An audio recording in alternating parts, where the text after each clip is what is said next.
Tennessee's Wild Side is a presentation of the Jackson Foundation. Hi friends, welcome to the Wild Side. I'm Steve Hall.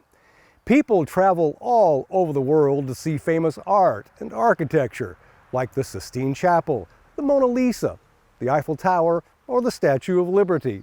But only a few people have gone into the deep depths of Devilstep Hollow to lay their eyes on some of the world's most ancient historic art and natural architecture. I have grown up, born and raised in Tennessee, 30 whatever years here, and I've never been to this place. Heard of it in passing, never been to it. And you come here and it's a spiritual experience. Whatever that means to you, that's the type of experience it is to come to Devilstep Hollow. The ancient architecture in a canyon known as Devilstep Hollow, with its historic cave, has carved a special space within Cumberland Trail State Park. The natural beauty, the cultural beauty, and the historical part of it, it's one of the few sites where you can go to in state parks, and one place covers all three of those three things that we talk about in our mission statement.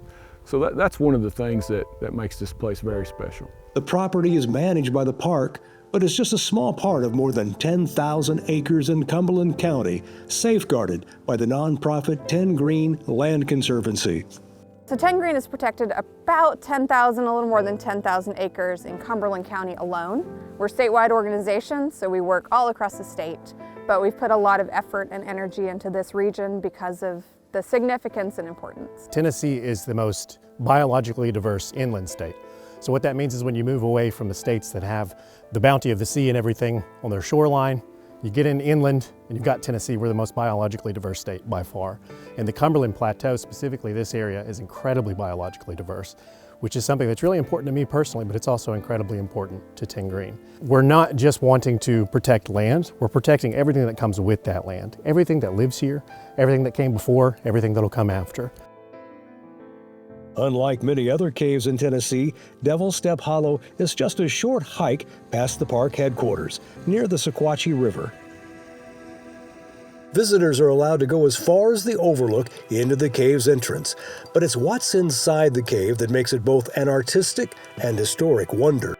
Layers of thick sediment create challenges for explorers led by archaeologist and University of Tennessee President Emeritus Jan Semick. You have to take your helmet off and turn your head sideways in places to get through it. If you have claustrophobia, it's not your place to go. But we always manage to get over that sediment pile. It's about 100 feet of difficult crawl. Once you've gone through that, you come into a little place that you can kind of sit up. And in that place, there is a stone door, a circle of rock, maybe 24 inches across, that is the beginning of the actual cave.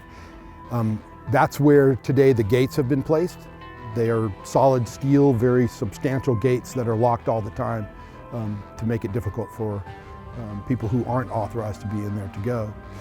We open the gates, you go into that crawlway, and at that point, you're basically crawling on your belly through this stone circle for another 70 or 80 feet. But the struggles to squeeze through those tight spaces have been worth it.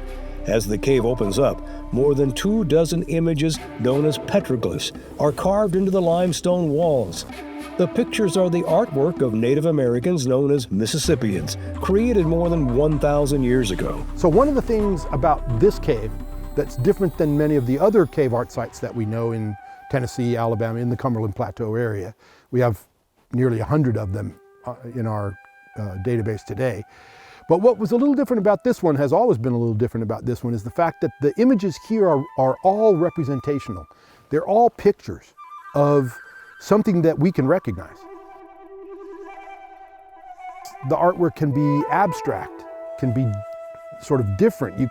We have a hard time interpreting what it is, but here it's pretty clear. Except for one or two exceptions, most of the art in here is what we call petroglyphs. It's engraved literally into the bare limestone of the cave walls. And it's very beautiful, but as I say, it's a series of representational images that were produced in this petroglyph form. It includes things like birds, people turning into birds, birds turning into people, weapons that have human faces on them. From the beginning, it's been very clear that it is spiritual material. It's sacred art. And while the inside of the cave is off limits, the exterior surroundings reflect a chain of events in nature in which water from a bog eventually becomes a river. Yeah, so here you have the head of Sequatchie. This is where the Sequatchie River that forms the Sequatchie Valley begins at. This is where the river comes out of the ground. So all of the water coming from this cave entrance here comes from Grassy Cove, which is the largest sinkhole in North America. It comes through this big mountain behind us here, which is Brady Mountain. So the water comes through the cave, it drains from a cave in Grassy Cove, runs through this mountain, and then comes out right here and starts the Sequatchie River, which goes all the way south and goes into the Tennessee River right at the Nickajack Dam. The pool of the cave water is the same water that's here. So the water that drains from Grassy Cove all comes out to that area at the cave and then comes out of the ground here. Devilstep Hollow also marks the midpoint of the Cumberland Trail, a place to simply enjoy the peace that is permanently protected. The property is protected with a conservation easement, and that is basically a really strong deed restriction. It means that this property will forever be in its natural and scenic beauty, open to the public and available, but it's not going to be developed in a huge way, and it's just a way for us to ensure it will always be protected and available. If you grew up exploring Tennessee like I have, and you haven't been to a spot that's this unique, this significant, this stunning, it's something that you have to come see. And to be able to do that in a professional capacity is wonderful, but anyone can come here, anyone can experience this. You can't go inside the cave due to the importance of what's inside, but the experience that you'll have here is something that you'll treasure for the rest of your life. The video of the man crawling through the narrow passages of the cave was taken by Tennessee photographer Stephen Alvarez. He was also part of a project to create a 3D animated tour through the cave. He's done a lot of work for National Geographic. For more information, you'll find it on our website, wildsidetv.com. Tennessee's Wild Side is a presentation of the Jackson Foundation.